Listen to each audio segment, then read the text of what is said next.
Rhys. Hey, Chrissy. Movies are back. Yeah. Movies are back. This is Movies see Are Back, about that. a weekly news and review podcast where we have several chats about film and various other stuff. I am your host, Christopher John, and with me is my co-host, Rhys Tarling. Hello, everybody. This is our third episode. We had a little bit of a slight break for a couple of weeks, just wasn't a lot out, to be honest, like movie-wise. Not a lot going on. No, there wasn't some big new topic, I think, to talk about. We could have talked about a couple of other things, but it was just one of those things where we need something to review in the middle. We'll get there at a certain point where we have like a big discussion throughout the entire episode. Yeah. But this week we are doing a lot. There's been a big sort of catch-up that we're going to have to do. Do you want to get started with our first segment?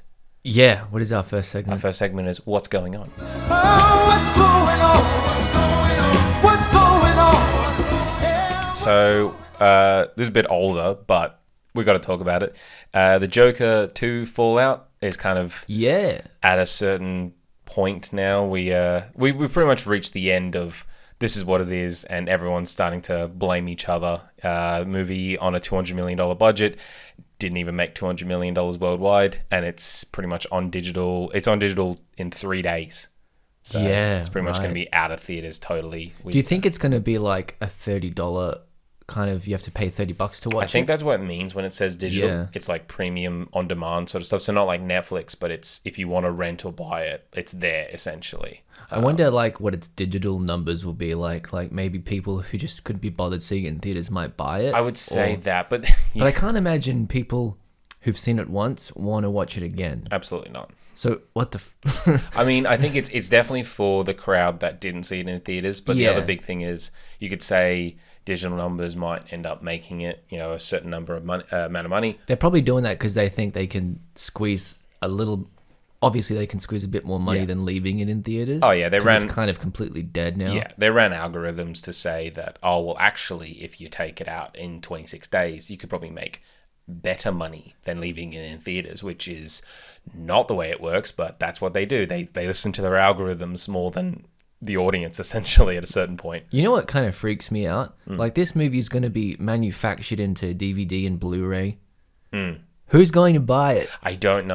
I genuinely don't know anyone who is actually... but then again, we will probably see at a certain point that there might be a resurgence. There might be... You've seen it on social media where any movie that was totally disregarded by the general public at a certain point does have some random people coming out of the woodworks to say, actually, I've always thought it's amazing. And then a bunch of people will also say, actually, yeah, no, it is pretty good. And I'm sitting there like, no, it's bad.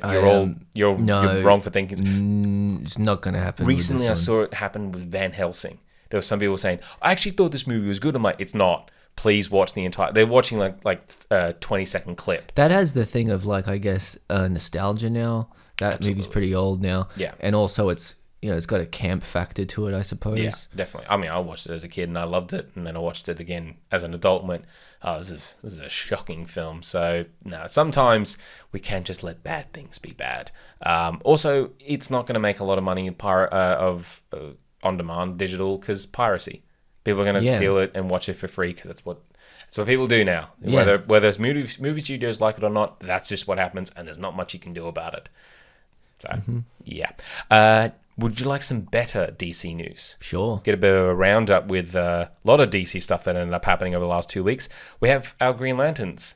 Yeah, Aaron Pierre. And Kyle Chandler. Aaron Pierre will be playing Jon Stewart. Kyle Chandler will be playing Hal Jordan in the Lanterns series, which is going to follow 2 Green Lanterns in a, quote, Earth-based mystery akin to True Detective. That's how James Gunn has described it, essentially. I wonder, when they say True Detective, do they mean it's going to have, like, the adult themes or the creepy atmosphere? I would hope both, definitely. Yeah, or like the, I don't know, like the kind of strange relationship between the partners. Yeah, I would say it would most likely, because I think casting... Is Aaron Pierre going to bang Kyle Chandler's wife? Probably not. Okay.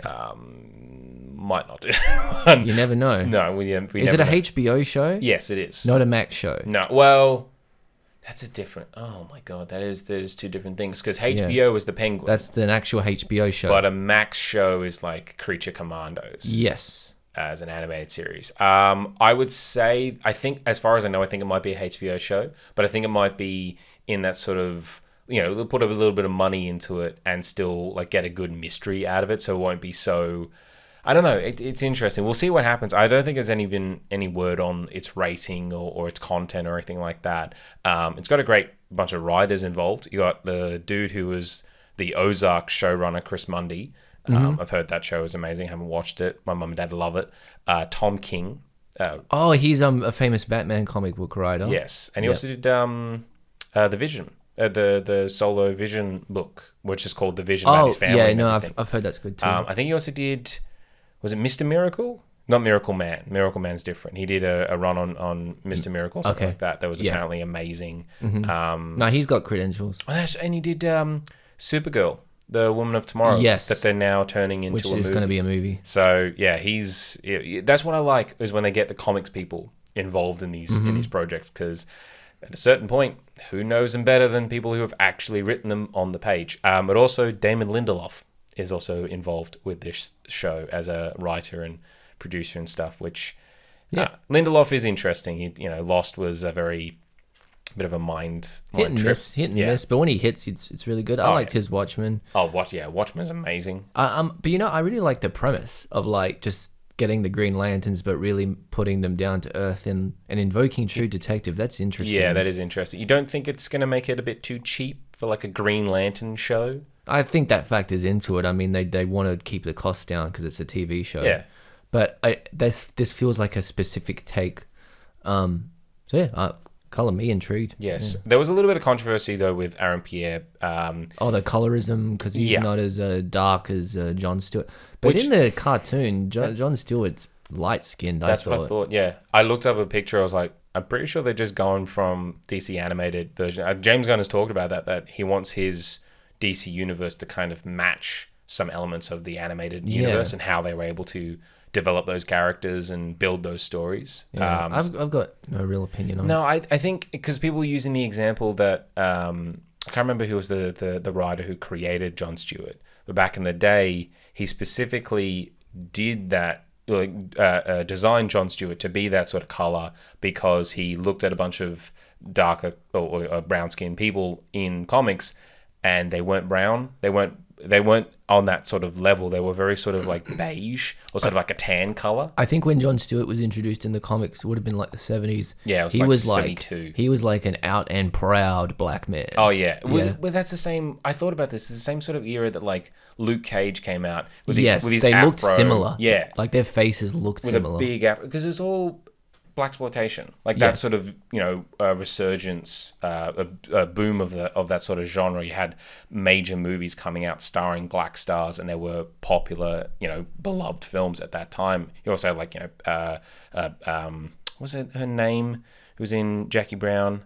Pam Grier. Pam Grier, yeah, Foxy Brown, that sort of thing. So it was of a time, but I think at a certain point, and I looked this up, like Jon Stewart has never really looked all that consistent. The same as any other comic book character. Bruce Wayne has had black, dark brown, and sometimes I think maybe even blonder sort of hair. Like, we've seen that in the movies as well. Like they've never all looked exactly the same. It's about the feeling behind the character. Yeah. And Aaron Pierre is a great actor. I talked about this in the last episode, Rebel Ridge. The whole thing, I'm like, this dude is a star. He's an absolute star. I cannot wait to see what he does next, and I'm very excited for this. Kyle Chandler as well is a great pick for Hal Jordan. Oh yeah, I mean I'm mainly familiar with him from Friday Night Lights, but I love him. Bloodline as well. He's in Wolf of Wall Street.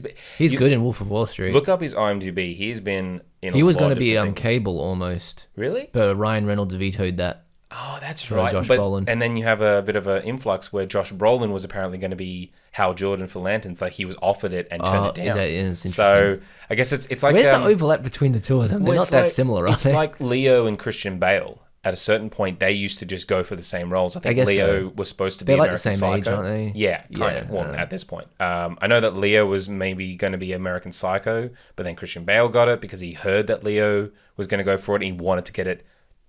Like, he wanted to go for it harder than Leo as well. So they've always been competing in that way. So it's interesting. Yeah. Beyond that, we've also got Krypto. the announcement that Krypto the Superdog will be in James Gunn's Superman movie. Which that tracks. I mean, All-Star Superman, the comic, is a big influence on this movie, I think. And that image of Superman and Krypto, that's directly from All-Star Superman. Yeah, he revealed it with them two sitting on. It's exact. It's is it the same, moon or is it just an asteroid? They're on the moon, right? And they're looking at Earth. At Earth, yeah. Yeah. They're just playing. I remember, like, he's literally playing fetch with him on the moon in the comic, I think. Yeah. And they're just like, having a good time. Oh man, imagine. I mean, I heard this. They talked about it on the Weekly Planet podcast, which I love. That never heard of them. No, we didn't rip them off at all. But there was talking about how like an announcement like this and all the other things that you see, like you can look up like set photos and footage of what they're filming and just even what the costume looks like. I mean, this is what we're talking about. Like, I am so excited for this movie. I feel like this is going to be something. Yeah. Like, it's not just going to be, oh, look, another Superman movie. This has the potential. I mean, we've yet to see a trailer, but I think when that does come out, it might really change a lot of people's minds who might be, oh, Superman, oh, he's a bit lame, isn't he? It's like people have been kind of down on this a bit. I feel like because there's that lingering sort of Snyder cultism out there that kind of ends up, I think, poisoning some of the DC fan base where they look at Henry Cavill. Like, I have family members and friends who they're not into comic book movies as much. Like, they watch them, they enjoy some of them, and even some who aren't DC fans will still swear by Henry Cavill, even though I know for a fact they don't like Man of Steel or Batman v Superman. It's a halo effect. He's just so handsome. Yes, that's what it is. There's nothing. He did nothing with that role that was like worth a fuck. He was never really given anything to do, and he did nothing. And he did nothing with it.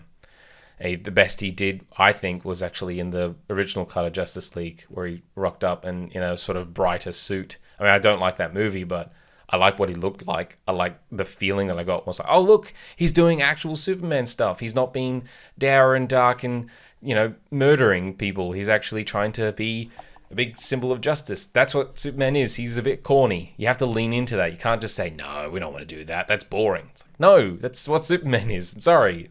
You can't fight it at a certain point. Yeah. I'm very excited, though. Krypto is a great addition. Even though it's a different dog. It's a different breed of dog. Usually Krypto is depicted to be like a Labrador or something like that. But this one's more of a shaggier type of dog. Oh, okay. That some people are like, that's the wrong type of dog. It's like, who cares, man? James Gunn said that it was inspired by his own rescue dog. So they wanted one that looked exactly like his dog at home. There's no reason to doubt him with this because it's like, hey, man, he made a talking tuna raccoon, like the greatest character. You don't even think of them as like silly animals. No, Rocket Raccoon is probably my absolute favorite character. Yeah, in all so I don't know why people are like up in arms about the dog. I mean, and we did that with Peacemaker and Eagly. Yeah, Eagly, that was great. And King Shark and Suicide Squad. Like these are now fan favorite characters that people want more of. Yeah. Yeah. Anyway, we'll move on to a bit of sort of Spider-Man news, but mostly just Tom Holland, just in general. He's been doing a lot, saying a lot. Yeah, I heard his podcast he did with what's his name? Rich Roll. Yes, that's right. He announced a non-alcoholic beer company. That was a great listen. Which I'm very curious about. I'm not a non-alcoholic drinker person. Like, I know that those beers are out there, but I've never tried them because I'm always just like, I'm not too sure. But I honestly would want to try his brown. Yeah. I think maybe just because it's got his name on it. There you go. That's how their business works. But he is now confirmed to be in Christopher Nolan's next film, which is out July 2026. Now, you think he's headlining the movie? I think he is. I think he's not. Okay. I think he's in it. I don't think he'd be headlining it.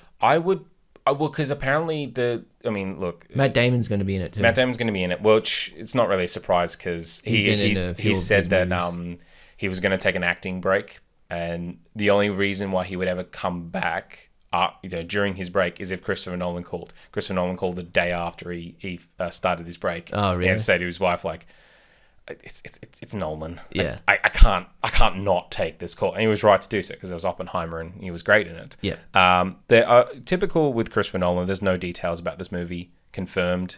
What it's about, what's happening. There's rumors. There's rumors it might be a vampire movie. Yeah. Or it might be about like this chopper with sci-fi technology. Well, apparently the persistent rumor now is that it's not going to be science fiction, but it's going to be more hardline sort of espionage. type stuff. Okay. Is there because I think those are lingering rumors from every project he does where people are interested in him doing horror.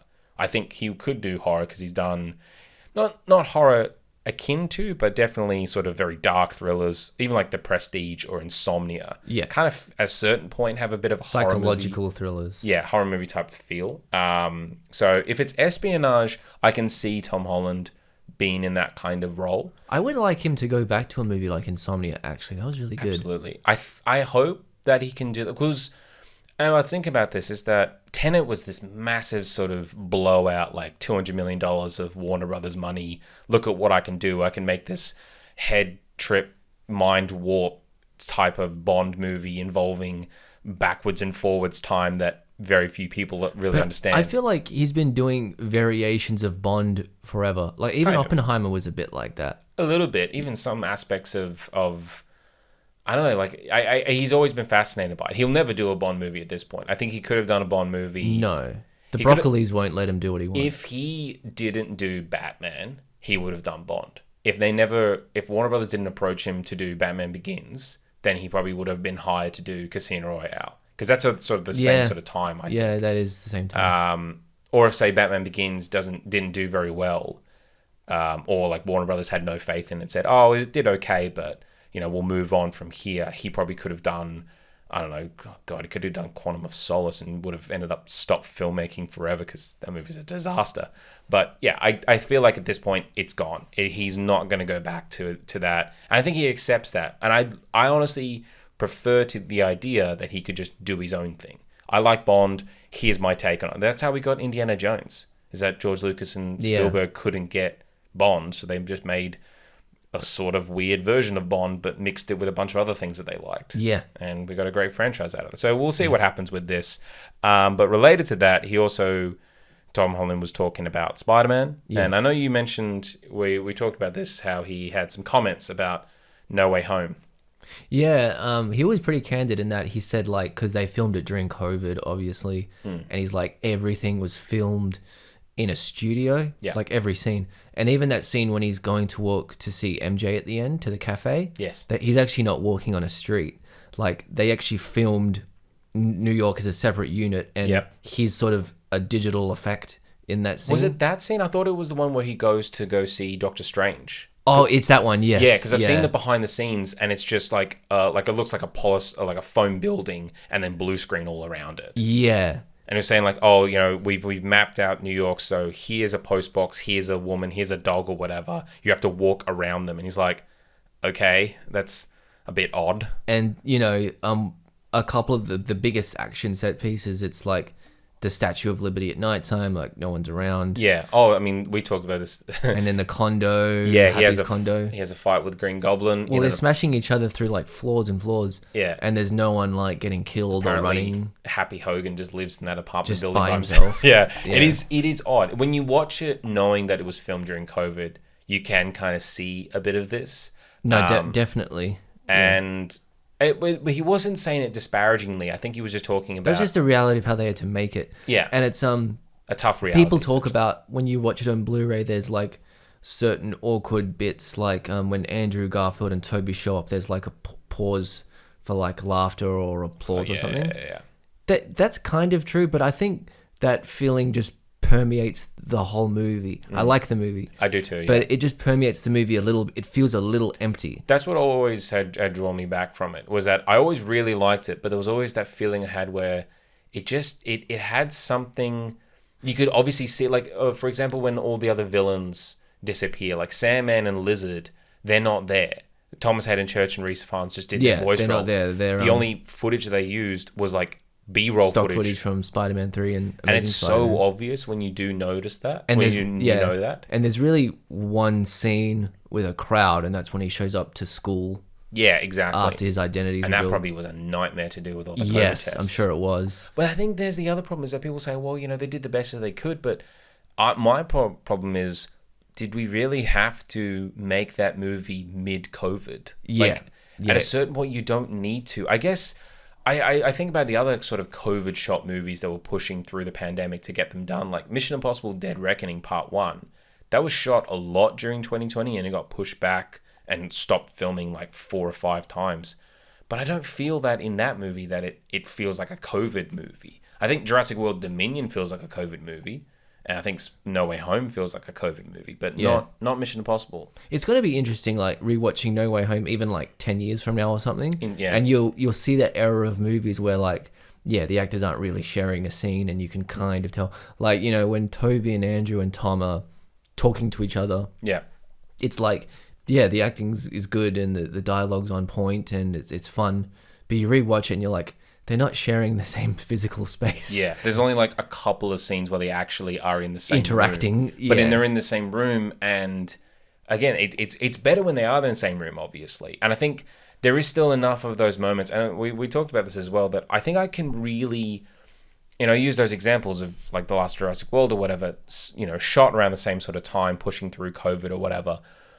But I can kind of forgive a lot of No Way Home because it does give me a lot of very satisfying, like, emotional moments. Yeah, yeah. I get so energized when I do actually see the 3 Spider-Men fighting together. It's amazing, yeah. I feel very emotional when I watch him and MJ, like, trying to deal with the fact that they're not going to know each other again. Like, yeah, that was a well done it's scene. really, I think at the end of the day, the actual story that they're trying to tell there is very good, like, on paper. Yeah. As obviously they did the best that they could to try and bring that out. It was just made in just bad Yeah, circumstances. but then Jurassic World is terrible because it's a bad story. Top to bottom, it sucks. Yeah. So it's a difference. There's always a difference. Yeah. It's not just, oh, it was shot during COVID, must be bad then. No, there's always different examples. Yeah. But now we have a confirmation that it's interesting that Tom Holland's going to be in Nolan's next film, July 2026.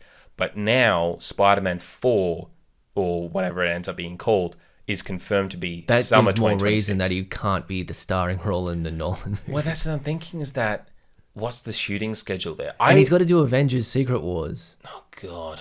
Or Doomsday's first. Apparently that's Or filming. Doomsday. Yeah, he's in Doomsday. That's right. Oh, my God. But I think what I'm hearing is that Robert Downey Jr. is the main role in Doomsday. It wouldn't surprise and me. the Avengers, they're not cameos, but like they're not really in it. Well, it might do the same thing that they do with Thanos in Infinity War, where he's pretty much the main character, give or take. Like they centered a lot of the story around on him. But I think Doomsday is going to lean even more in favor of him being the main guy. Yeah. I mean, they better. They're paying him like $1 bajillion. I just hope that he is not the MCU's version of... It doesn't make any sense for him to be the MCU's version of Doctor Doom. Because he has to... By the fact that he is Robert Downey Jr., it makes no sense for him to be in the main timeline.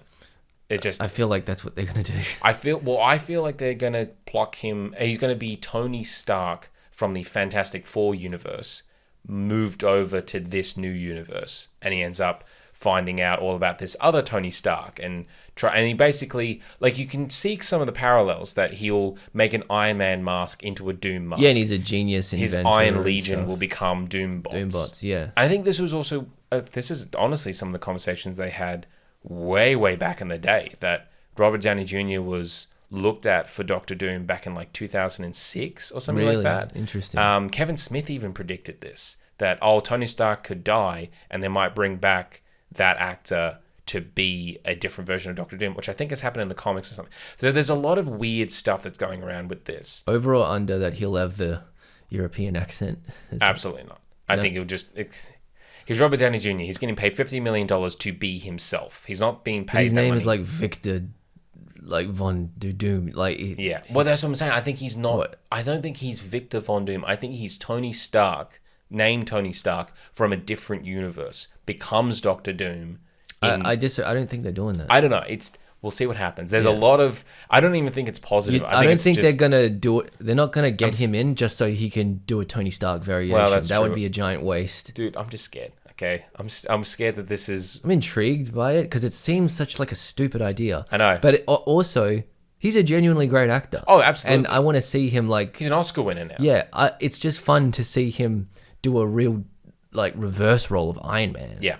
You know? God, Tom Holland's schedule is just bang, bang, bang. But that's one... I was hoping that Spider-Man 4 was going to get released December because No Way Home was so successful in the December release window because it didn't have a Spider-Man or an Avatar. Yeah, but those movies have been successful regardless of when they were like. But December is a great release date because you put it out in December, you've not only got the Christmas sort of holidays, but then you've basically got a solid dry run through January. There's very rarely a January movie that ends up kicking out the December blockbuster. That Avatar movie might come out in December though.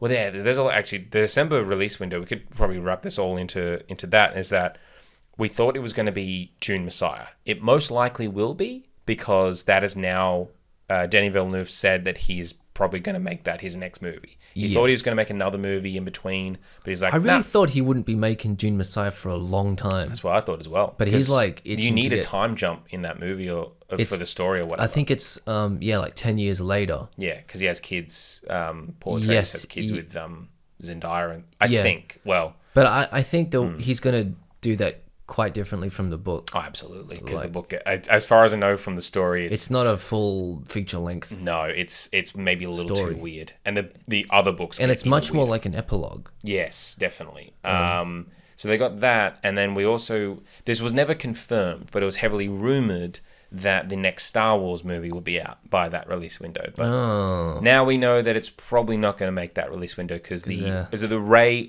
It says it's the Rey movie, but I have a sneaking suspicion that this is Episode 10. That's just my prediction, but I don't think they're going to call it like Rey's Adventures or whatever. It's going to be called like the New Jedi Order or something. Yeah, it's going to be Episode 10, which that's now lost its writer, Stephen Knight, which I'm glad about. Honestly, because some people were saying, "Oh no, it's terrible." Star Wars movies in trouble, cannot get people to work on them.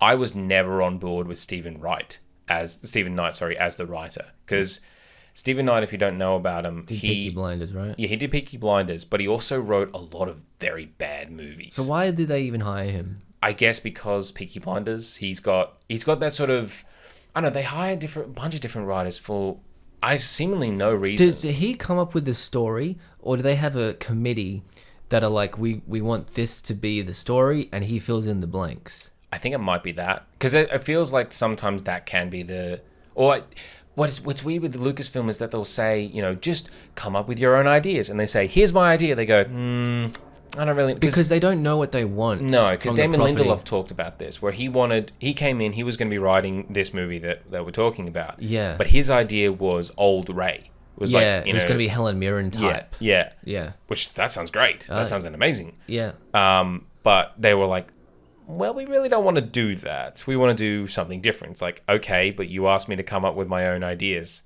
Like, I like the Marvel way where they go, all right, we've got Ant-Man 3 or 4 or whatever on the cards. We want him to hit these sorts of points. What do you think you could do in that sort of... I think having the story framework of where they think the characters could go based on previous knowledge is good, but the sort of total creative freedom, and then to mostly, for the most part, push back on that and say, yeah, well, we're not really feeling that one.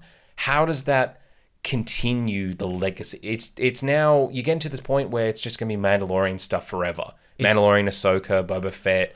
It's really frustrating because like the only Star Wars thing I'm even interested in is like going to stop now, which is Andor. Yeah. And everything else, it's like they don't know what the fuck they're doing. No. They don't know what they want from it. They don't know where to take it. Yeah. Like, I think, James Mangold actually talked about how, surprisingly, out of nowhere, he's just like, yeah, I think I could start filming my Star Wars movie next year. And I'm like, what, really? Yeah. It's still going to happen. I mean, it's not going to happen. 25,000 years in the past. Yeah, they're not going to do it. No, at this point. It's just crazy that they've produced so much Star Wars content since 2015. Yeah. And I still feel like it hasn't really gone anywhere. No. I mean, look, I'm a fan of the 3 movies, but I accept how the story-wise, like the sort of continuation through all 3 is a fucking nightmare. But even then, like, you got The Mandalorian, where you have the first at least 2 seasons that were huge successes, and then the 3rd season comes out and basically no one cares. Like, they killed the hype for it. Yeah, because Boba Fett was bad. And then Ahsoka came out and was nothing. But Mandalorian 3 was itself bad. Yeah. Like, that was a horrible season of TV. And that's what I'm saying, is that it got so much of its legs cut off by Boba Fett just going, all right, we're telling this story, but also here's what the Mandalorian's doing. And guess what? We're going to do the reunion of him and Grogu in like Fett. Some random bit towards the end. Like, no, that feels wrong. That feels so fundamentally wrong. That's not how you write a sort of a universe, let alone a TV show on its own. Yeah, exactly. And now, like 5 years after the fact, they're like, get excited for the Mandalorian and Grogu movie. Hooray! Why? Like, why would I be excited? Like, I've been watching their adventures on TV for basically free. I mean, it's been 5 years now. That movie's coming out, I think. Next year, isn't it? No, it's coming out 2026, I think. Oh, is it? I think so. As far as I know, it might be. I have no idea. I'll have to double check that. But it'll be 5-6 years since the show had started, and it just doesn't feel right for some reason. And yeah, as you said, Andor is pretty much the only thing that even I care about. Yeah. And they're definitely ending that season 2. Yeah. So I think, I don't know, it's very disappointing how they've handled it. I don't think anybody's happy with it. And I'm just like, why don't they make just some fundamental, like just fire a bunch of people and just, I don't know, refigure this out. I think at a certain point, a lot of people just don't want to go back to working for them because they know that they're not going to be hired for much longer. They'll come in, they'll pitch, and they might even get a show out of it, but then that show will just get cancelled. Like, we don't really like The Acolyte as a show. No, it's but terrible. Leslie Headland tried and did all this sort of stuff, and they said, "Yep, we're totally on board with your vision. We're going to cancel it after the first season." Well, it's like, oh, but I had this whole story Bible, and you said that you wanted to make that. It's like, yeah, but the numbers didn't really do well. It's like, what do you mean the numbers? What numbers? They don't reveal numbers or facts or figures for these types of things. They don't reveal it to us, but I think they know what's hitting and what's not. Well, even then, I don't think it's even about critical reception. No. I mean, not hitting critically. I mean, people watching it. Yeah, well, I know that I think The Acolyte did fall off viewership. Because that started really strong. Yes, it did. Because people were interested. And you only have to watch the first 2 episodes to be like, We'll see with Skeleton Crew. That's out in December. Oh, yeah. Which basically looks like, hey, the Goonies, but Star Wars show. We'll see. Honestly, I would say that even though I've been very disappointed by a lot of the stuff that they have done, particularly on Disney Plus, I'm still always going to watch it. Yeah, I don't know for how much longer I will. Well, yeah, we will see. Yeah. Let's move on. Netflix, there's been a couple of reports about basically 2, at least at this point, their most notable filmmakers working with them under like distribution deals, basically having a problem with the fact that they don't put their movies in theaters. So Greta Gerwig, who is now making, I think, 2 Narnia films for Netflix, and Ryan Johnson and Daniel Craig making their Benoit Blanc films, have both been confronting Netflix saying, hey, we want our movies in theaters because we think that they belong in theaters. And then they say, oh, the numbers don't really add up for that one. That's not really where our business strategy is. And Daniel Craig apparently told the Netflix CEO, well, then your business model is fucked. Yeah, I heard about that, especially with the Glass Onion release. Yes. I might have a different opinion than you on this one. Go for it. So you have to know kind of who you're getting into bed and business with. And even I know Netflix wants to destroy the theatrical model. Yeah. They want people at home paying for their service. Yeah. And if you're going to make a movie with them, hey, that's where it's going to be. Like, you can't expect them to put it in the theater when that's not what they want to do. Yeah, I think the unfortunate thing with Ryan Johnson was that they signed that Netflix deal back in 2020, when it was 2020. Yeah. Because they had no idea that theaters were ever going to come back. And then here comes Netflix saying, we're going to give you, I think it was like $300 million. They gave him all the money in the world. To do whatever you want. He's like, as a filmmaker, I cannot pass up this opportunity. Yeah. And a lot of people have done that in the past. But then you also see a lot of filmmakers who have done that say, well, I ended up not really getting much out of that. Even David Fincher at a certain point, like, sure, he made Mindhunter and Mank and The Killer with them. But Mindhunter has been practically cancelled. That was cancelled, yeah. It won't get its 3rd season. And Love, Death and Robots is still going on. I don't know how much of a hand he has in that. I think he's more positive with them. But there's a lot of other filmmakers who love the creative freedom, but they also are still in love with making a movie for theaters for massive audiences. Yeah. They Yeah. don't feel, and this is true, that movies that come out on Netflix very rarely actually hit the zeitgeist, actually make a difference in what people are really watching. At a certain point, they just become things to consume. Chrissy, how many YouTube videos hit the zeitgeist? Well, yeah. It's basically the same hang thing. on. No, the Jenny Nicholson's Star Cruiser video. I saw so The many. zeitgeist. Oh, well, People watch it. Zeitgeist is an interesting term, but I think movies that come out in theaters have a much better chance to actually come out and make a difference to people No, of who course. go to see stuff. Yes, you're right about that. Yeah. And but that's the thing, Netflix, they're not interested in pop culture being relevant. And that's what I'm saying. It's kind of wrong, because even at the end of the day, they aren't really disrupting that much, because they're the most notable and popular streaming service, and they're making all of these movies, and they've got all these filmmakers who are coming in making movies with them, but they're not profitable. They're making no money from this. They're losing money every single year. So Daniel Craig is right that their business model is kind of fucked. It is fucked, yeah. So, and you even see, I think, what was it? Emerald Fennell's next film, Wuthering Heights, with Margot Robbie. Netflix apparently offered them like $200 million to buy that film. And they said no.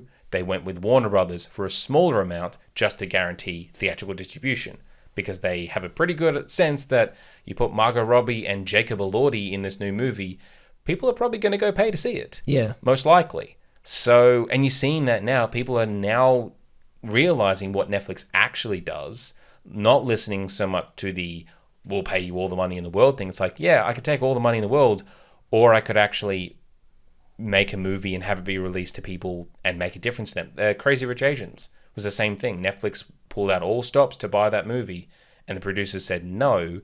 They wanted to keep it with Warner Brothers to put it in theaters, and then it ended up being one of the most highest grossing movies domestically that year, and kind of changed a lot for at least Asian representation in cinemas. It got Ke Huy Quan out of retirement. He watched that and went, oh, cool, I want to have some of that, please. And that movie was actually relevant. Yeah. And but that's kind of what I was saying earlier. It's like, yeah, you can take all of Netflix's money and have all this freedom, but you have to understand, like, there's going to be strings to everything. Yeah. And the string for that is you get all that money, you get all that creative freedom. Yeah. But your movies are not going to penetrate the zeitgeist. Yeah, you have to understand. And I think you have to be okay with that if you're going to take all of the money and just be able to do whatever you want with the movie. Yeah. You know, I don't think you can have it all. Like, I don't think it's weird that I'm, in this case, I'm actually like, not really with the artist on this one. No, I understand. Well, I think it's definitely a little short-sighted to go, I'm going to go with Netflix, but then I'm going to have a problem with them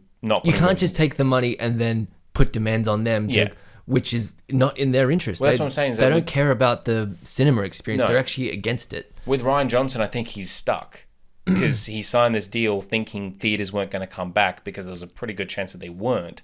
And they're still not. I mean, they're kind of still getting there, sort of. But now he realizes, we could have made a ton of money by putting Glass Onion in actual like wide release. Yeah.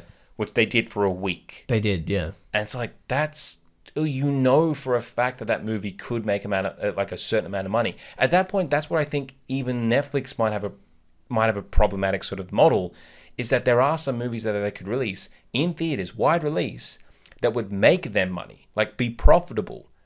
But they would rather go for the unsustainable, unprofitable model that they already have, because I think just Ted Sarandos just hates theaters. This is kind of confirmed that he never ever grew up with theaters. He only grew up with movies at home. Yeah. So that's just how his mind is. And I think that is short-sighted. But then the artists are short-sighted for thinking that they could change Netflix. It's like, you can't, unfortunately. You can't. And like, they're giving you a lot of money to do what you want, which is great. And also just a big lot of money in general. Yeah. You know, I don't know, just take it for what it is. Yeah, I know, exactly. Yeah. Do you watch the new trailer for The Brutalist? No, I saw the poster. Yes. Was the trailer good? Oh, yeah. Yeah. Oh, yeah. I saw a trailer for one, Sebastian Stan, A Different Man. Yes. That looks interesting. Oh, my God, that is out. now. I forgot about that. Well, I'm going to go watch that soon. I will also do that. I want to watch... I'll do a Sebastian Stan double feature because I haven't seen The Apprentice yet. Oh, you haven't? So I'll do that as a double feature of... I'll get some Stan in me. I saw The Apprentice. Okay, we'll talk about that later.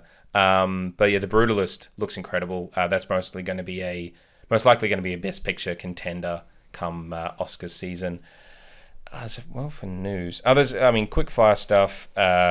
Elon Musk said that Blade Runner 2049 sucked after the producers are trying to sue him. Yeah, so that man. Of course he said that. Well, yeah, he stole their image. He has his finger on the pulse there. Who gives a shit what he thinks? Can we move on? Batman 2 will film in 2025. Cool. Dune Messiah will film in 2026, which means that Greg Fraser will be free to do both. That is really good news. Hooray! Yeah. Some details about Alejandro Inarritu's next film, starring Tom Cruise, will be following the most powerful man in the world who tries to prove he is humanity's savior before the disaster he's unleashed destroys everything. So it's a Tom Cruise biopic. Well, kind of, but also a little bit of Elon Musk of like, oh, look, I'm going to create a bunch of robots. Uh-oh, the robots are killing everybody. No, that sounds intriguing. Very intriguing, yes. There will be apparently 2 Predator films coming out next year. Is it going to be related to Prey? I think. It's Dan Trachtenberg. Okay, because I loved Prey. Yeah, Prey was amazing. I don't care about any other Predator films, but what he's doing with it. Yeah, exactly. He's doing... the next one's Badlands. Yeah, it's like 2 sisters in the... Something like that. But then apparently there's a secret movie that's coming out before Badlands that they only just recently had some confirmation on. So cool. See what happens with that. Yeah. Blade has been officially delayed indefinitely. That's a now official, no release date for it whatsoever at this point. I will hazard a guess to say that movie is never going to be made. It will get made, but Mahershala Ali will not be Blade. Oh no, absolutely not. They'll probably make him a character in the universe, but the problem is that Mahershala Ali came to them with the story, and they went, yeah, we can make that work. Quick, write up a Blade story. And then they wrote up a Blade story, and they went, this is just the same story as 1998's. Damn it. How can we make a Blade movie that's better than the first one? We can't? Mahershala, we got it. Everything's fine. He's like, where's my Blade movie? It's like, we don't have it. Okay. Cool. Blade, hooray. The Marvel machine could come together to make Endgame, but they just can't do Blade. No, we can't. There's only going to be one Blade, as we found out. Yeah. Dune Part 2 is ineligible for the Oscar for Best Original Score. Yeah, because I think it's like 60% of Part 1's score. Yeah, but particularly the love theme, the sort of the main theme between Paul and Chani, that is the House Atreides theme that wasn't even used for Dune Part 1. That was part of the... It was in Part 1, but it was like the bagpipes. No. It's a different theme. It's called specifically House Atreides, and it was used in the sketchbooks for Dune Part 1, which is like projected scores. Okay. So that's a previously released thing. So it's not related to the first movie. It's part of a different album, and then they counted that as being 20% of the movie score being previously used material. What had a better score this year than Dune Part 2? Challenges.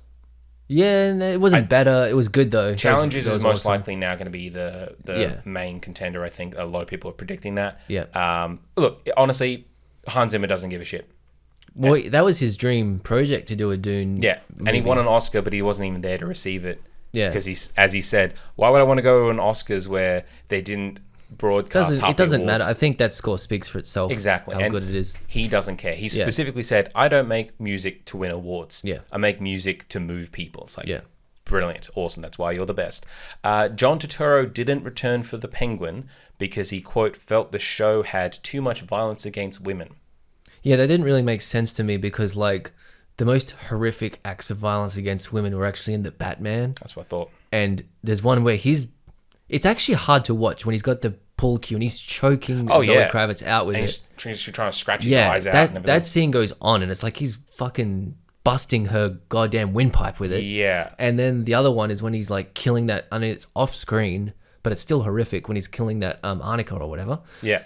Oh, that's right. He does too. Yeah, and she's screaming. Like, and in this one, in The Penguin, which is technically a far more graphic show, the murders are completely off screen. Like, Carmine is not committed. You don't see him commit murders. Yeah. But I guess still that show kind of makes him more a serial killer of women, whereas in the Batman he's a murderous gangster. Yeah, but in the Penguin it's more like he's a serial killer of like women. Like he's trying, he gets off on it. It's implied. His reasoning seems a little, I don't know. But maybe it might be okay. Like maybe he saw the Batman and he didn't like that. Like he might not have liked filming that. So That's true. I think it's fair enough. Is Mark, because I haven't caught up with the Penguin. Is Mark Strong good in the role? He's fantastic in the Excellent. role. Well, that's all I care about. If the new actor is still good, that's fine. Yeah. Last thing, we have new trailers for Wallace and Gromit: Vengeance Most Foul. Oh yeah, looks Very cute. excited for. Yeah. Feathers McGraw is back. Yeah. Hell yeah, that is incredible. There was a new trailer for The Electric State, Russo Brothers Netflix movie. Looks like crap, so I'll watch that. Oh yeah, well it's on Netflix, so everyone just watches it, and I'll then watch it while I'm cleaning my bathroom. Exactly. You watch it, you my forget phone. about it. I'll do it while I'll be doing laundry. Lee Whannell's Wolfman. So he did The Invisible Man, which was great, and he's doing now the Wolfman, but it looks like a very different take, very similar to what he did for Invisible Man, where it's not specifically it's Claude Rains or whatever taking the potion and then look, I'm the Invisible Man, I can do whatever I want. Now this one is obviously it's a family that goes out to a random holiday in like the woods, and then they get tormented and traumatized by a creature that's out in the woods. Yeah. And the idea was that the wolf transformation was not going to be a curse, but more of like infection, like a disease. Okay, cool. It's like, that sounds sick. Very excited for that. That's out in January, actually, next year. New trailer for Creature Commandos, which will be launching the DC universe as James Gunn is planning. That comes out, I think, December, actually. Okay. First episode of that show. Love Hurts, which is Ke Huy Quan starring in an action movie, like full leading role. Looks very fun. And as we mentioned, The Brutalist. So yeah. That's a lot of stuff. Stuff. There we go. We got a bit of a catch up there. Caught up on a lot there. God. Should we move into the review? Absolutely. We shall do the thing. Yeah.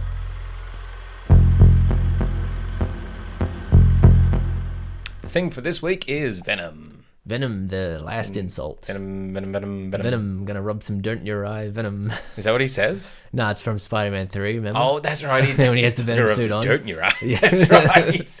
That's what they should call this. Yes, we have Venom: The Last Dance. We went to the screening for this. This is written and directed by Kelly Marcel. It's her first movie. She also wrote the previous 2 Venom movies, as well as 50 Shades of Grey. Well, she worked with Tom Hardy on the story for the Venom movies. Yes, too. they've been, I think, very good friends. They're friends, yeah. Which is nice. Yeah, how did she do with her first movie being a $120 million superhero movie? I think this barely counts as a movie. Yeah, that's what I thought too. When I was watching it, it felt like some bits where I was watching, I was like, this feels like a TikTok thing. Yeah. This feels like a TikTok movie. Yeah. Like just the sort of dumb random humor, the really quick cutting, or editing sometimes. Yes. It didn't flow nicely. There's a very bad editing problem. Do you want to talk about what happens in the film?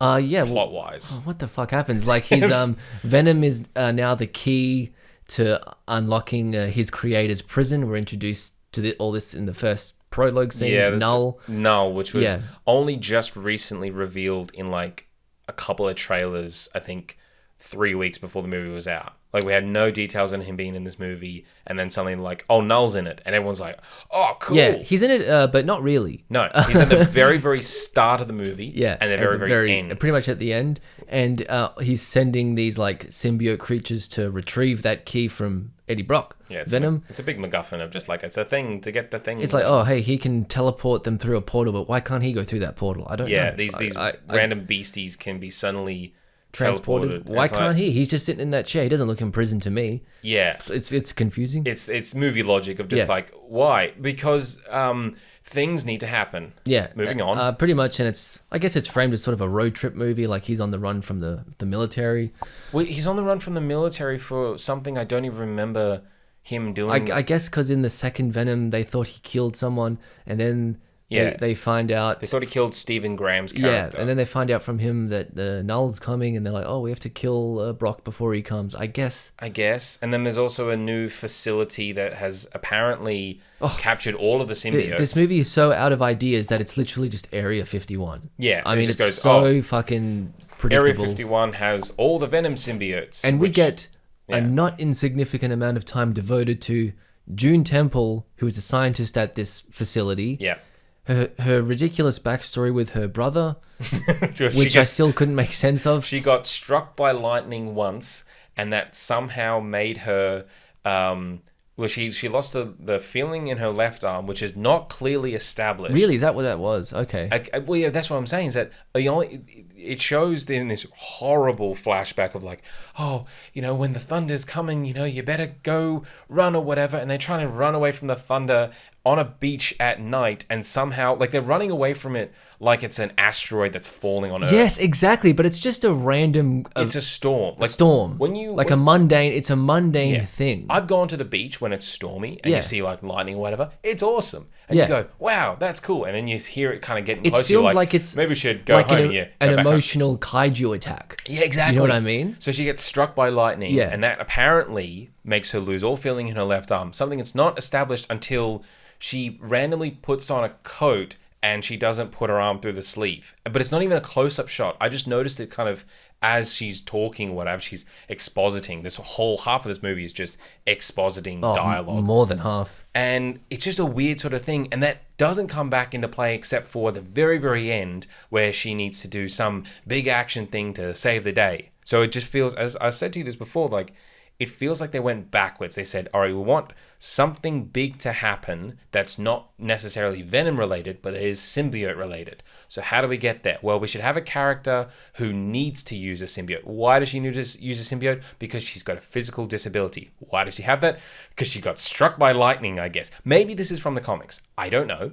No, it's not. Could be. I don't remember any of this shit. If it is, then you still did a bad job of it. It doesn't matter if it already existed. Yeah, they did a horrible job of communicating it. Yes. And usually with these Venom movies, I think the appeal is like Tom Hardy, kind of that dual role of being Venom's voice. Well, yeah, it's the fun of him talking to basically himself. And like as Eddie Brock, he's sort of not a traditional kind of leading man. Like, he's sort of he looks like shit. Yeah. Like his life is a mess. Yeah. He's very much a loser. But there's weirdly a kind of cute, like, oh, he's just like me vibe to it too. Yeah. At least for me, it's like sometimes. I remember when the first movie came out, people couldn't stop talking about how, it wasn't very good. But man, Tom Hardy was really funny when he jumped inside a lobster tank and started eating a lobster Yeah, just like going raw. goblin mode, And as they Yeah, say. and that's fine. Like that was clearly him just going, look, I care about this character. I want to do my own version of it. And honestly, fine. It's the same thing as the Ghost Rider movies are bad.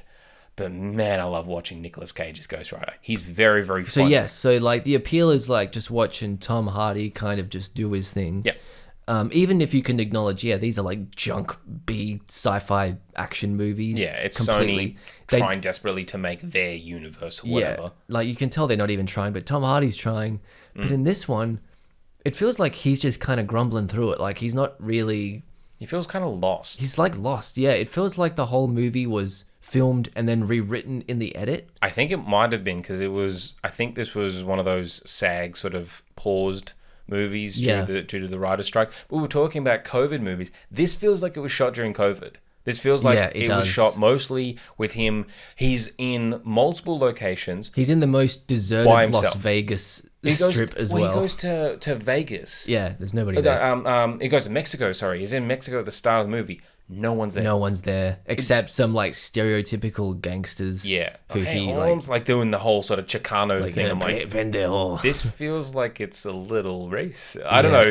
It feels kind of wrong somehow. I didn't like. I get. They're supposed to be gangsters. I'm like, yeah, but do they have it's to? So over the top. They have to have like, dogs in prison. Yeah. Just so it's okay that he bites their heads off. Yeah, you want them to be really bad because then he's going to kill. It's that problem that I've had where they have these anti-heroes be villains. Is that they be main characters, is that their villains they need to fight have to be like child murderers and rapists and all this sort of stuff. They have to be the worst people to make you really think, they need to be killed. It's okay that he's ripping them apart and pulling their heads off or whatever because they deserve it. It's like, it feels like overkill at a certain point. And there's also like, we didn't even mention like another just ridiculous subplot where he's like hitching a ride with this hippie family. Yeah, Rhys. So one of the things about the trailer that kind of got people was they revealed I don't know if anyone out there remembers the end credits, I think, or mid credits of Spider-Man No Way Home. It revealed that Venom was transported to the MCU, but got stuck in a bar and just started getting drunk, and the bartender explained to him everything that's going on with like Thanos and the Avengers or whatever. And he leaves that universe, but leaves a little bit of goo behind on the bar table. Like he gets transported back to his own. In the trailer, they revealed that, someone captured that little bit of goo. Yeah. And it's Chiwetel Ejiofor, who in other Marvel, in Doctor Strange, he's Doctor Strange's sort of nemesis. Right, yeah. And then you've got Rhys is in this movie, but he is known for playing the Lizard in the Amazing Spider-Man so movies. You naturally think, they're doing some Spider-Man connection now for this one. They were teasing people of saying, maybe it's connected to the MCU. And there was some it's not. Bullshit explanation by, I think it was Kelly Marcel, where she's like, no, like Rhys was just like the right guy for this part. And I'm like, fuck off. Anyone could have played that part. It was so absolutely thin. Sony just baiting the Marvel fans. It was just bait. Yeah. It was cheap bait. So he's going on this road trip with them now, with his little family. And there's a scene that goes on forever where they're singing Space Oddity. Oh my God, that is... Yeah. This movie is barely an hour and a half, and there's so much filler. No. It's barely an hour and a half. It felt so long. It felt like 2.5 hours, and there's still just like so much wasted time. It's an hour and 49 minutes. Yeah, but those credits went on forever. Oh, that's true. So like, My God. That is, I didn't even realize that. I thought it was like 210. It felt like Venom Let There Be Carnage was like an hour and a half, but it felt like an hour and a half movie. Venom Let There Be Carnage is very weird. It's a very weird movie where suddenly Venom has like detective powers or whatever. It's just, it feels like a bit of a throw stuff at the wall, see what sticks. Yeah. This one, it was watchable. It wasn't good, but it was watchable. No, exactly. And this one feels like it's working way too hard to be the super emotional finale to the Venom trilogy, as if we've ever cared about the journey that they've gone. They literally have... I mean, this is a little... No, actually, no. We'll save that for spoilers. But obviously, he has go into it. Spoilers. He has a big sort of fight with everybody, and the movie ends with no big connections. Null is not established as a real villain. He's just there. That was one thing I noticed. Very clearly edited in post-production. Every time that he's mentioned, because obviously his scenes that he appears in, totally CGI. There's not even any motion capture face. He looks like a video game character. It literally looks like a cinematic trailer for like a World of Warcraft update or something like that. It really does. You know, they would call it like the King in Black or whatever. Pre-order now. And every time that they mention Null or say his name or reference specifically him and not just a villain of some kind, every single time that is done, it's either through a CGI character that you can easily redub later, or the scenes that take place with them saying that word, like say Tom Hardy says Null, that bit is totally CGI. He has obviously been reshot with a green screen around him. You can see because his hairline changes between shots. Yes. It happens multiple times. So it's very clearly that they just threw this in here because they thought, the Spider-Man fans will know. It's just this whole universe that started with Venom, and this entire thing, whether it be Morbius or Madam Web and the other Venom movies, they're just so desperate to create this interconnected universe of leftover Spider-Man shit.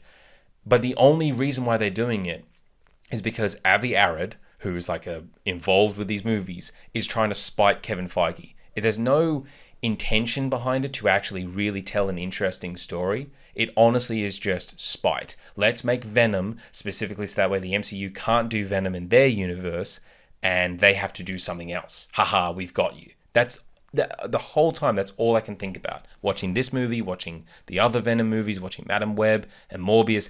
This is what Spum has become. It's just spite. Yeah.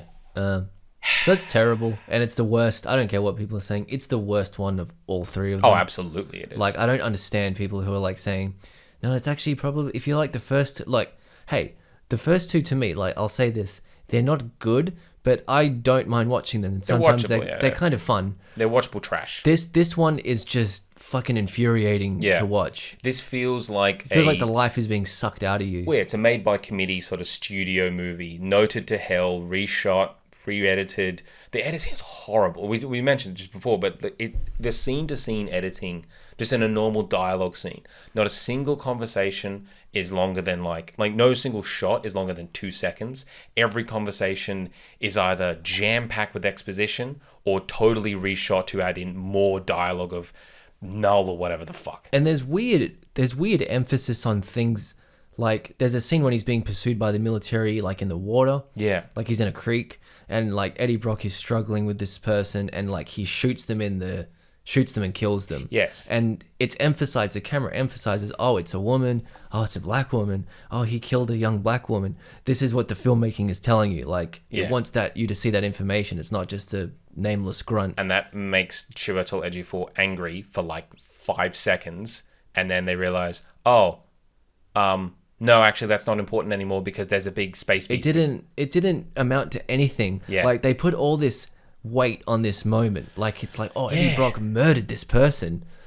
But it doesn't mean anything. None of the other movies established why that would be such a moral problem for him, such a moral burden. Like, we talked about, like, he, obviously, as Venom, kills really bad guys. And obviously, this is a random person that he's killed, but, like, at a certain point, you can't do that in the third movie and have us go, oh no, it's more like, I've watched this character eat people's heads. I don't care if they were really bad or whatever. I've seen him murder people. So at a certain point, it just doesn't feel like anything. It doesn't fit. It's, oh, look, care now. Please care. It's like, no, I'm good. I'm not, no, actually, it's I'm not caring. It's the same with Juno Temple's, like, backstory, the scientist. It's like, the movie's so, it's like they expect you to really be riveted by what's going on with her story. Like, the scenes are so serious and dull. This feels like a really bad, like, comics run from, like, the 90s where they're just throwing random dumb shit. Oh, at least that can be fun bad. It's sometimes, but this is just boring as fuck. Yeah. It's boring. That's it's the main boring. thing. That's why it's terrible. Dull. It's still, I mean, quality-wise, it's not that much different from the first two, but it's just so boring. Yeah. And I think that's what's, like, terrible about it. This trilogy just has no... It's never had any consistency. Like even just story level, character level. Venom, Let There Be Carnage is so much more trying to be a big comedy. This one's also trying to do that, but Let There Be Carnage isn't even filmed in the right aspect ratio as the other movies. It's a sort of wider, taller aspect ratio. But then the first and the third are shot in, like, widescreen, but not a single one of these movies has had the same cinematographer or composer.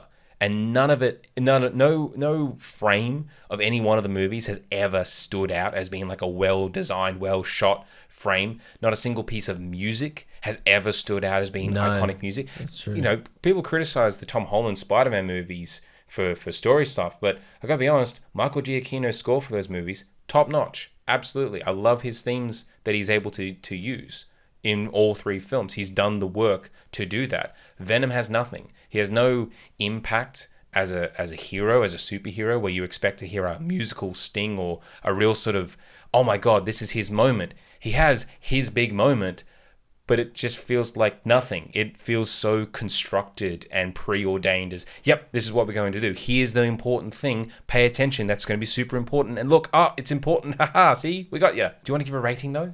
Yeah, 2 out of 10. 2 thumbs up. Yeah, 2 thumbs up. that sounds 2 thumbs thumbs good, up though. out of 10 thumbs up. There we go.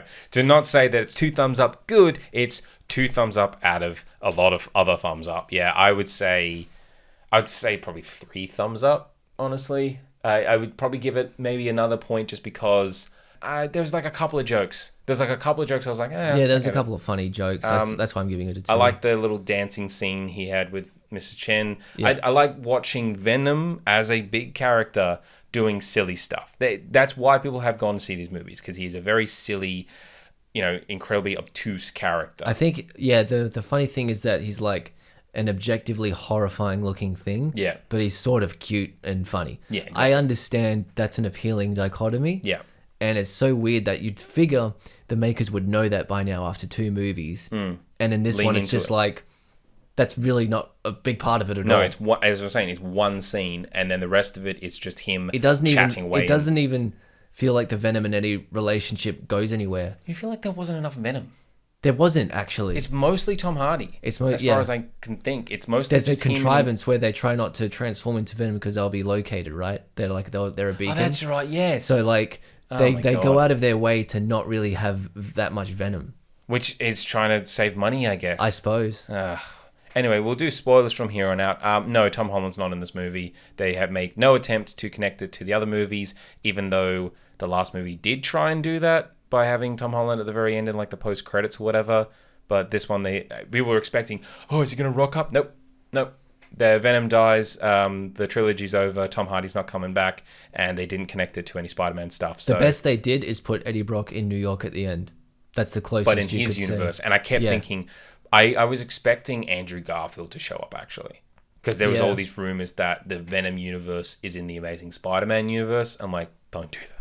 Please don't do that. That's actually worse. I would rather see Tom Holland rock up than trying to revive a dead universe and connect it to another dying universe in Venom. It's just stupid. If this movie could be summed up in a scene, it's when Eddie Brock has been separated from Venom permanently and he's walking by himself in New York and there's a song by Maroon 5. Was it the Here's to the Ones that we like that? I'm like, and really? Wow. It's flashing back to scenes of the first two. They're not wait, let me finish. Yes. They're not even emotional scenes.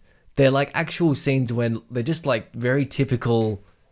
You'd think he'd be thinking about good times with Venom. No. But they're just these really stock emotionless scenes from the first two. I could have done a better editing job there. I could have found cooler bits. Because it's like they never. It's not what they think. No. Like they were never. It was a thing created ironically by people who watched the movie. This Venom and Eddie friendship. Movie hating Venom. Yeah, he's grumpy. He doesn't like it. So like they're forcing this thing, and I don't know whether the creators are doing it as a parody or they're being sincere. I don't think they even know. No. I think they're just throwing it out there and they don't care. It honestly felt like a very, very, very way too late parody of the Furious 7 ending with the super sad song and even a flashbacks to all the times that we had with Paul Walker as Brian. But that movie worked because we knew what happened to him was very sad. Even I get emotional even for a franchise I don't care about. Yeah, and they're trying to do that. It's exactly the same sort of thing. And like at least those characters had a foundation of like some friendship that lasted a long time. Of course, it's not the deepest thing in the world, but it's something. But there's also a real life sort of thing that does affect you. Here, there's nothing. There's just nothing of Tom Hardy doesn't want to be this character anymore because he's pretty much hit 50 or close to now. So he doesn't want to. And this is a bit embarrassing now. Well, yeah, at a certain point, I think Null is established and has no influence on the plot whatsoever, doesn't appear, doesn't fight, sits in his chair like all the Thanos memes from like 2014 or whatever, sends these beasties after him. As I pointed out to you, they looked very, very similar, like too similar to one of the beasties from Attack of the Clones, the gladiator arena, like they just look spider creature. They just look like generic monsters with legs, like you know. The symbiotes rock up to try and like as a sort of, I guess they're trying to do like an Avengers type thing of, oh look, it's all the symbiotes fighting together. They all die within like 5 seconds. Yeah, and the point of the first one was that they couldn't just bond with anybody. But apparently they can. But they can now. Yeah. So we can do a stupid action scene. I don't understand why Venom is able to survive like fire and bullets and stabbing and all these kind of crazy things that ends up like affecting him. He survives through so much of that, and yet all the other symbiotes die by a grenade or getting stabbed once or just getting hit really hard. I'm like, what are they made of? Silly putty? Like why is Venom indestructible? Venom shouldn't have even been killed by the acid because he's only weak against Sonic and fire. He dies in this movie by acid. I don't even understand why that, like, he dies by an acid shower, which is established at this facility. But the way that they establish that is not because it's worked into a secret project that they're working on with aliens or whatever. It's just something that's there. But I kept thinking, is that a real thing? Do major military facilities just have a random giant acid shower to destroy metal? No, I don't think so. I think it's just for this. So why is it there? It's just, yeah. It's the same problem. They worked backwards. They thought, how could we kill, in quotations, kill Venom? Well, he'd probably die by something that you couldn't escape from. So it'd have to be acid. But the other problem is they set that up. They say, well, we'll do acid. How do we establish that? We'll go backwards.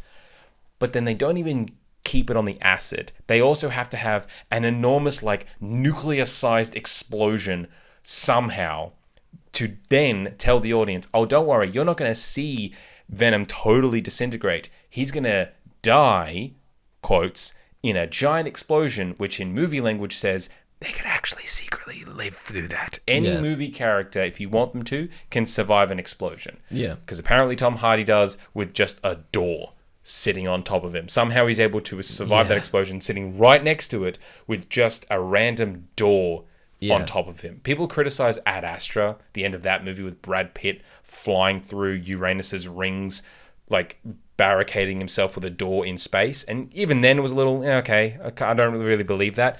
This one, nah. I have no faith that is an actual thing. They just threw that in there to say, oh, look, he gets to watch Venom through the little door's window as he dies, sort of, because he's not really dead. He's at the end of the movie, he's a cockroach. Because cockroaches survive for 320 million years or whatever. Yeah. It's just such a fucking waste of goddamn time. They spent all this time going, maybe this is the end, the last dance. Don't worry, he's actually still alive. It's like, so why did we sit through that? If he's just going to be, oh, look, stick around for the next one. No. Thank you. These movies are just bait. And when they make a fourth one with him, and like if they do, I don't think it's going to do well. I think this one is just... I don't think this one's going to do well. On the other movies were... Venom 1 came out on a $80 million opening weekend. Venom 2 had a $90 million weekend. This is 65.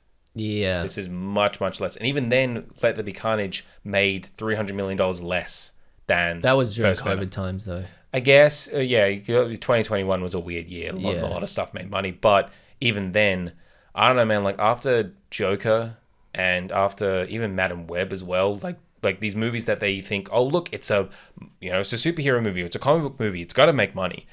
I just don't think it will. I honestly don't think that this is going to do well at all. I think Deadpool and Wolverine, kind of like Guardians 3 or Across the Spider-Verse last year, is like the exception to the rule at this point, that people will glob on very, very quickly if something is just not good. Can you imagine just being Chiwetel Ejiofor? You were in Doctor Strange and you got this establishment. No, you're hired for this movie. For this movie? Venom the Last Dance. And then you got to go on a press tour and talk about your quote-unquote character. I know. What do you even say? Who is your character? Generic army man. What do you say? And your Juno Temple as well. What? A generic science lady. I was hired because the producers watched Ted Lasso, and that's why we also have Danny Rojas. Do you think it's got to just be like... Do you think it's just got to be like they're on these tours and they just got to say to the journalists, like, don't ask me questions about my character. There's nothing to talk about. Let's just do fun things. Let's goofy. Let's pet puppies and eat wings or whatever the hell. Whatever. Like, there's nothing to talk about. I just saw, actually, there was a press tour thing where someone from Sony, actually, inside the junket gave...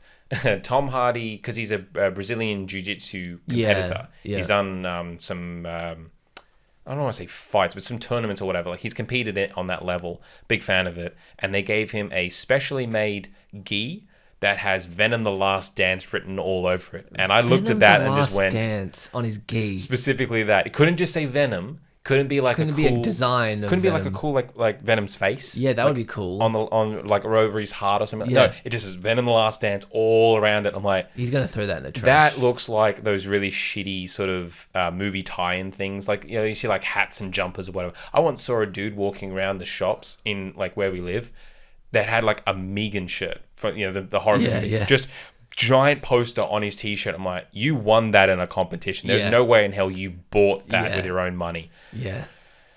Venom the Last Dance. Is there anything more we can really say about this movie? I just think, what can you say? It's just been a giant wasted opportunity. Really, trilogy kind of a waste of potential. Yeah. A waste of Tom Hardy's time. Yeah, absolutely. He could have been doing just better things than this. He could have. What has he done in between this? He did The Bike Riders, which was pretty good in this year, but nobody saw that. I don't know. I don't remember any other movies that he's done between 2018 I think and it's now. I think it's just telling that with these movies, it's never been people, like even fans of it, they've never been talking about favorite scenes from the movie. No. It's always been in the context of, wow, what if he sees Andrew Garfield's Spider-Man? I know. It's always been in the context of 3 like movies now. possible marketing opportunities. That's what I said. Like, Let There Be Carnage got somewhat close by having Tom Holland in a very clearly reshot thing at the very end. Yeah. But then that's actually what I give mad props to No Way Home for, because the writers, and they confirm this, at no point in any of our drafts do we ever actually have Venom being a part of the main villains fighting Spider-Man. We always wrote him to be stuck in a tunnel or stuck in a bar, or he gets transported to a different universe. We always wanted him to just be shunted away, just left to his own devices, because that's actually funnier. I think it's funnier that he got so close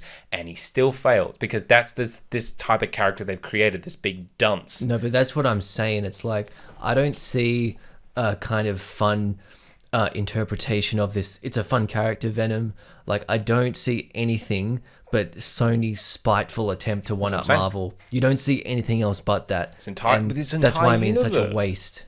The Sony Pictures universe of Marvel movies is just like spite. That. Yeah, it sucks. Avi Arad is angry at Kevin Feige, and he went, "I'm gonna do my own universe, and I'm gonna make it fucking shit." Yeah, good. Well, good job. That's what you did. Don't worry, we're not finished yet, because we got Kraven the Hunter coming out. Oh yeah, yippee! Great. Woohoo! Yeah.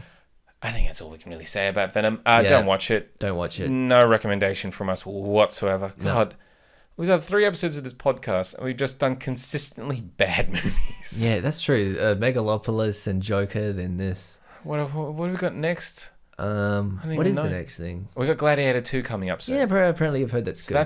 That could be nice. Yeah. I'm looking forward to it. Let's move on to better things. Yeah. We'll move on to channel surfing now.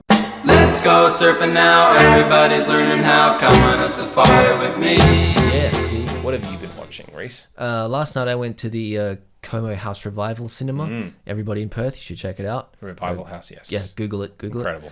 I saw Mulholland Drive, which I saw once 5 years ago. Loved it. And watching it again in a movie theater, it was pretty packed. Yep. Like, people were really interested in watching it. Even that's though good. It was a late session. It was 9 o'clock, but it was still a full house. Yeah, sick. Yeah, it's a beautiful movie. It really takes you on quite a journey. And this is on 35mm film as well. That's what the Revival House does. They only show movies on film. Yeah. And it'll change the way you see even movies that you think that you know. Yeah, and this is the kind of movie where like you got to see it if you can on film on a big screen. I didn't, and unfortunately, I'm very sorry that I didn't. I'm sure they'll show it again, because it's like, I'm sure, a lot of people showed up, so definitely, they'll do another session with it. This movie, like, you can't really describe it. You can only just go on your own emotional journey when you watch it. That's what I've heard about it. Yeah, I would say everybody has to watch it at least once. And whatever you think it is in the first half, you're not going to be ready by the time the last scene is finished. It's going to leave you with quite a different feeling. And I 100% recommend that one. That's a 10 out of 10 movie. And you watch that kind of movie and you're like, oh wait, like this is why I consider myself like a film fan. Yeah, I mean, that's what we had. I think we talked about it before. This is what we had when we saw True Lies. That was the first sort of experience there. It was like, well, that's very different, right? Because that's like a really fun, entertaining blockbuster. But still, like, what it looked like, what it made me feel like was like, oh, this is what movies are supposed to be. Yeah. It's supposed to look like this. It's supposed to be on the film projector. Yeah. You're supposed to hear the projector running up behind you. See the cigarette burns and all that stuff. God, yeah, all the little dirt fragments. You might say, oh, it's not clear or whatever. It's like, yeah, exactly. That's the point. I also went to the Revival House. I saw something even nerdier, which was Interstellar 5555. Oh, the Daft Punk movie. How was it? It was incredible. Yeah? The sound was amazing. It's kind of the perfect movie to watch at the Revival House, because their sound system is a bit more homemade. They don't have like a sort of super duper. They've got a lot of echo problems, and they've acknowledged this, that because the theater was almost abandoned, they don't have like curtains on the walls to absorb the sound, so it kind of bounces around a little bit. I've had problems with some older films that the sound is a little off for them. But this one is entirely just the album Discovery, Daft Punk's Discovery, done and animated with like animation over it. And there's no dialogue, it's just music. And it's such a great experience to sit there and get into. And obviously, I've seen this movie like a bunch of times. It kind of felt like the kind of movie that I would get high to, even though I've never done that in my life. But I was like, I really feel like it should, because it's just such it's such a trip. It's such a kind of a bit of a voyage that is very well done. It's gorgeously animated. The sound was incredible. Just a fantastic experience. What else did you watch, dear Rhys? Yeah, what else? I finished watching the TV show Glow, which is really good. I didn't really... people loved the third season. It got cancelled after 3 seasons. Yeah. The third season I actually wasn't too hot on. No. I think it lost the thread of what made the show appealing. Okay. I think they tried to do more ambitious themes with it. They took it in a more serious direction. But for me, like, the essential fun and campy element of the show was just all gone. Oh, okay. That's and unfortunate. the 80s-ness, because it's set in the 80s. Yeah. And the 80s-ness was really just dialed down. Yeah. I never got into that show. I think I watched the first episode and I was like, I'm not so sure. And it's one of those things I have where it could be good, but then if the ending is not great, then I kind of say, well, then why would I? Yeah, I mean, I still enjoyed the first 2 seasons, though, good. so I still liked it. Yeah. Just that third season was disappointing to me. Yeah. What else have I watched? Oh, I've read Absolute Batman. Ooh, yes. Yeah. Okay. So that's a new comic book series, which is a reinterpretation of the Batman myth. But wait, before you fall asleep, there's some interesting twists to this. Yes, I've heard about some of the twists. Yes. So Batman is an engineer, city engineer. Yes, he's not a rich dude. He's not a rich dude, but he knows, because he's still really smart, and he's a city engineer, he knows where the abandoned buildings are, so he stashes stuff there instead of a Batcave. I saw a picture of what his Batmobile looks like. Yeah, and his parents, instead of being gunned down in an alley by a mugger, his mother gets killed, but in a mass shooting when he's in school. Yeah. So obviously it's very current to current times and stuff like that. And you get a brief glimpse of the Joker at the end. Okay. But you see him mostly in shadow, and he's ironically named that because apparently he never smiles.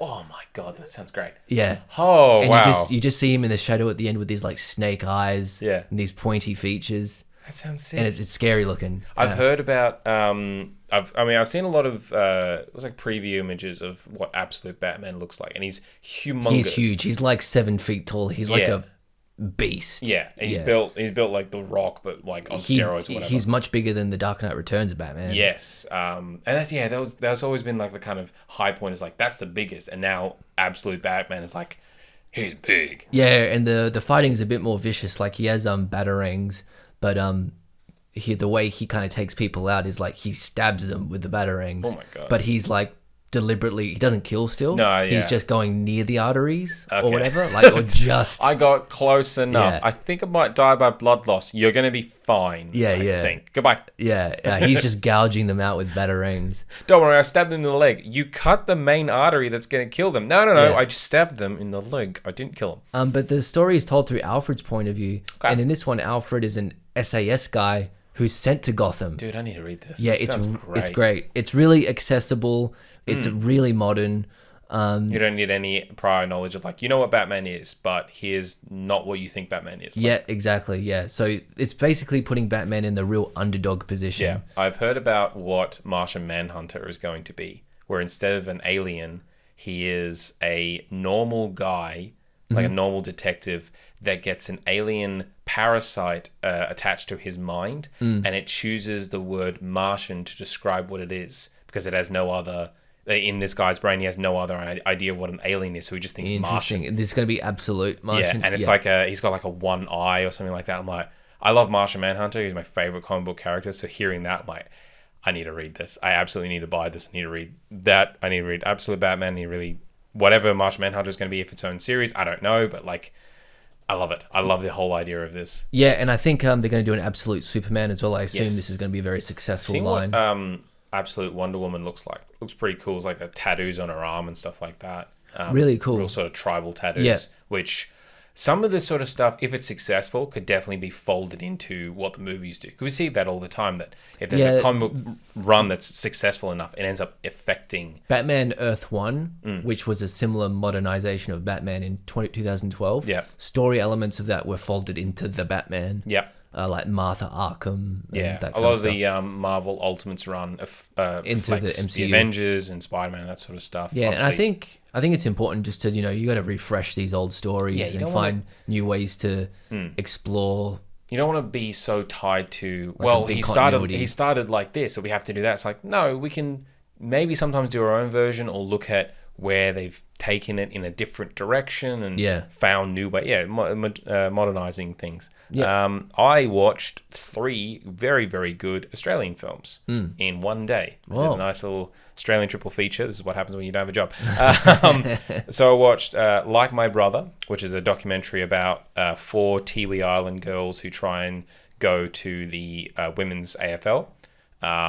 They've very, very sort of, I wouldn't say humble beginnings, but the Tiwi Islands is very close-knit Indigenous community, and they're also, like, for them, AFL football, like, that is their religion, essentially. Like, they all play it, they all love it. They've also got a very deep affinity for Essendon, so that's what they go to try and compete for. It reminded me quite a bit of the very classic, beloved documentary Hoop Dreams. Oh, I love that. Yeah. Yes. So it's not as long. Hoop Dreams is like 3 hours or whatever. Yeah. But it obviously has that same sort of feeling where you want to see these guys or these girls go to that level. You really believe in their stories and what they can do. I assume they come from some pretty dire circumstances. Like not so much dire, but like, they don't have the right kind of equipment. They don't have the sort of fancy stadiums or whatever. They're just playing in the park somewhere. Okay, yeah. They have some like dietary issues where they're not eating quite as right as they should be, as athletes should be. Yeah. They have these sort of like natural physical aspects that make them very, very good, but how does that compete against the more established or more prepared players as well? You are totally just bought into all of their stories so beautifully. Fortunately, this happened in 2018, so by the time it shows 2020 come up, your heart just sinks because you know exactly what's going to happen.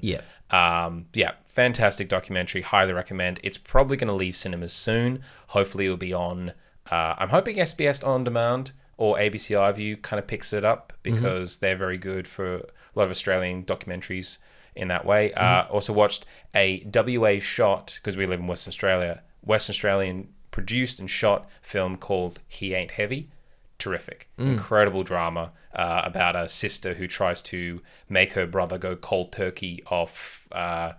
I guess that's meth or ice or whatever. Like he's addicted to crack cocaine, essentially, methamphetamines, and locks him away in their grandfather's house and like tries to get him to just totally cut it all away. And it's a very, very hard emotional film to watch. Like it really puts you deep into the perspective of the sister and the brother, and the mother gets involved as well, and how she is a little too lenient on him and just says, no, he's still my sweet, sweet, special little boy, but he's done a lot of very bad, like criminal, like violent sort of things.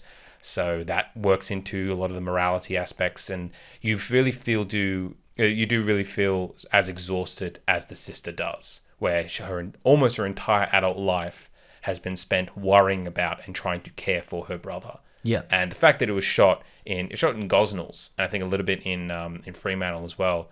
Terrific. So cool. If you're in Western Australia, 100% track that film down and watch what we can do as a local community in a film industry that doesn't has a tendency to kind of, I don't know, brush some things away. We have our moments and then we just move on, and it's unfortunate that it happens, but I think this is definitely quite an exceptional film. And also Memoir of a Snail.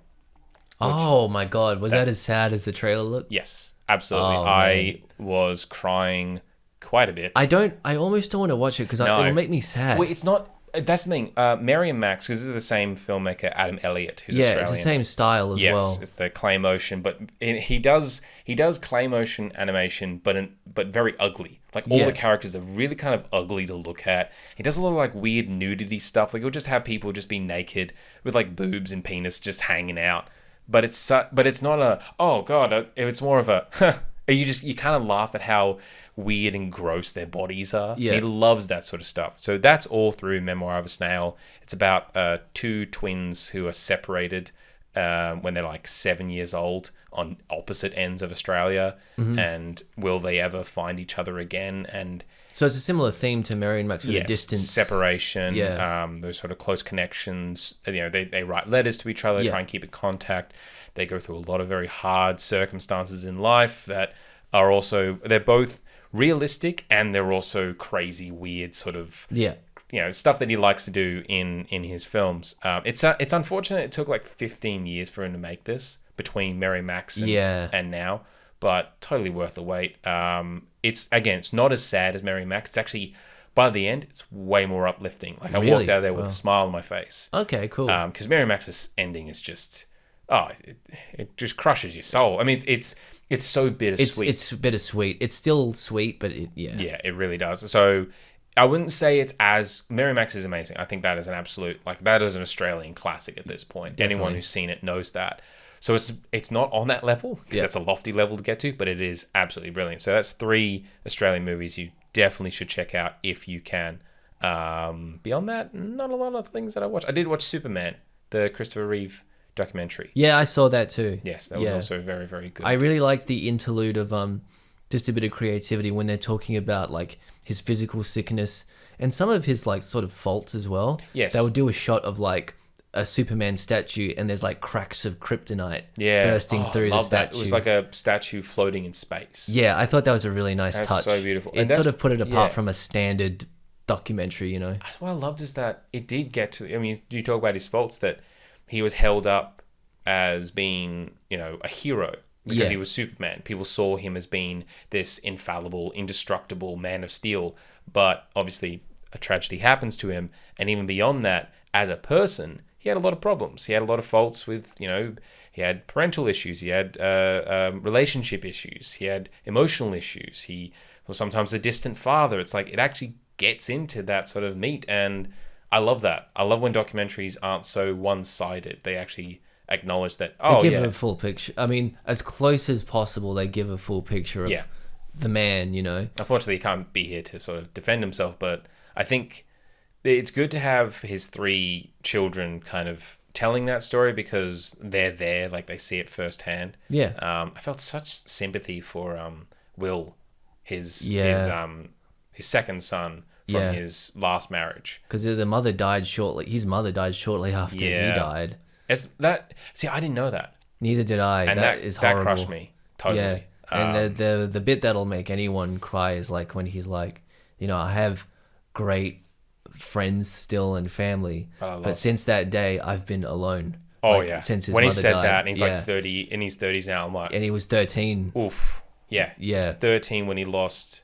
He lost his mum and his dad, like so close to each other, just so suddenly. It's like, there's an interesting factoid about him being great friends with Robin Williams. I thought that was really I interesting. knew about that because in the the song "Don't Worry, Be Happy."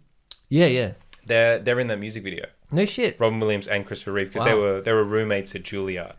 So yeah. They were lifelong friends, and Glenn Close is in the documentary, and she says that if Christopher Reeve didn't pass away, then I think Robin Williams would be here today. Yeah, big statement. So there's a lot of those sorts of statements that people say, and they just crush you totally. So yeah, a lot of movies out there that are very, very heavy emotional sort of things, but they are the kind of films that do make you feel better about humanity in some way. Even He Ain't Heavy, like it's a tough drama, but you do still feel good in some way because you know that you've just seen, whether it be a documentary or a fictional sort of film, you've seen something truly worth your while, truly worth going out to the cinemas to go see, if you can, obviously. There's nothing else that I really watched. Do you think that might be it for us? That should wrap us up. For Movies Are Back. If you want to contact us, reach out to our email, moviesarebackpodcast@gmail.com. We are MRB Podcast on Twitter, and I think Movies Are Back Pod on Instagram. I think you just look up Movies Are Back, you most likely find it. But the main thing is emails. We want to get some emails in. We want to start having some communications with dear listeners out there. Yeah. Where can the people find you, Rhys? Right here. Exactly. There we go. Here I am. You sometimes write for Isolated Nation. Yeah, sometimes I write for a website called Isolated Nation. I'll do a review here and there. Yep. But mostly, you can find me right here. Find right here. You can also find me sometimes writing for the Curb and Nova stream. I say sometimes because I'm working on it. Beyond that, that'll be it. That'll be us. That'll be it. We're done. My brain is breaking. Bye. See ya.